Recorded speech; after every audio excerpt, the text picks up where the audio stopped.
विक्रम सम्वत हाम्रो वर्ष हो, हाम्रो नेपालीहरूको वर्ष हो। या मान्छेले टीका टिप्पणी गरेर कहाँ भारतको विक्रमादित्य राजासँग जोड्ने कुरा गर्छन्। विक्रमादित्यको राजा कहिले भएका थिए? सायद 6औं शताब्दीमा भएका थिए, तर हाम्रो त्योभन्दा 600-700 वर्ष पहिलेदेखि नै विक्रम सम्वत चलिरहेछ। शुक्लाजी किम वक्तव्य वर्तते? तदेव सत्यम। सत्यम। हाम्रो यहाँ 32 पुतली छ, विक्रमादित्यको सम्बन्ध छ, पुतलीसँगको सम्बन्ध छ। हाम्रो विक्रमादित्यको पूजा हुन्छ नेपालमा साँखुको वज्रयोगिनीमा, वज्राचार्यहरूले पूजा गर्छन्, नित्य पूजा हुन्छ त्यहाँ।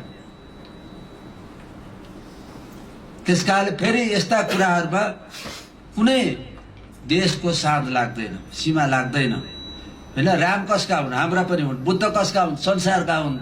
जानकी कसका हुन्? हामीले जन्म दियौँ हैन। हाम्रो भूमिमा उहाँको प्राकट्य भयो, उहाँ उत्पत्ति भयो उहाँको, तर उहाँको सन्देश विश्वले लिइरहेको छ।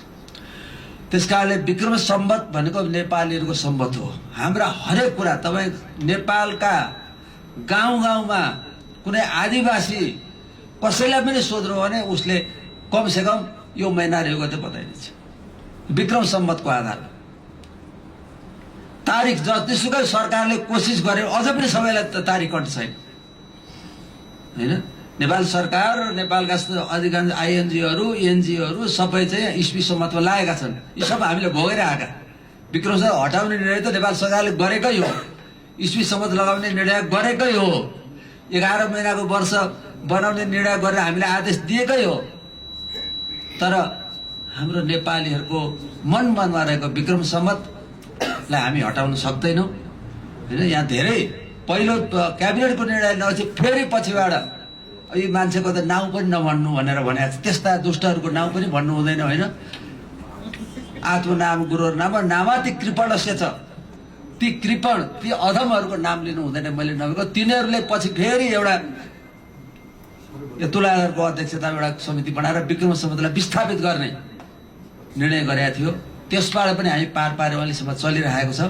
65 सालको निर्णयबाट अहिले हामी 17 वर्ष अगाडि बढ्यौँ। कमसेकम हामीले विक्रम सम्वतलाई हटाउन दिएका छैन। हाम्रा पात्रहरू पनि अहिलेसम्म यही अनुसार बनेका छन्।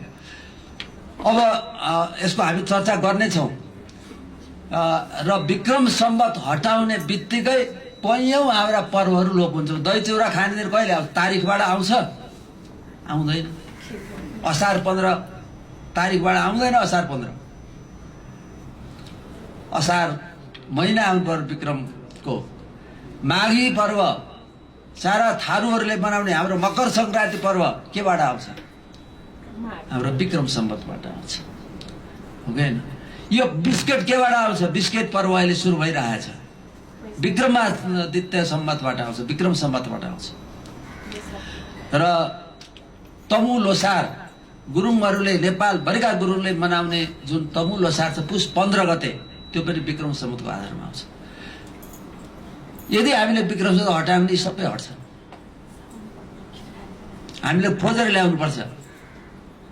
त्यसो भएको हुनाले हाम्रो विक्रम सम्वत एउटा गौरवशाली परम्परा बोकेको हाम्रो संस्कृति, अभिन्न संस्कृतिसँग सम्बद्ध भएको यो पर्व हो।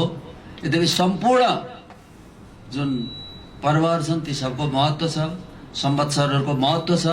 हामी कसैलाई पनि अनादर गर्न चाहँदैनौँ हैन। हामी सबैलाई मान्छौँ, तर विक्रम सम्वतलाई हामी छोड्न चाहन्छौँ।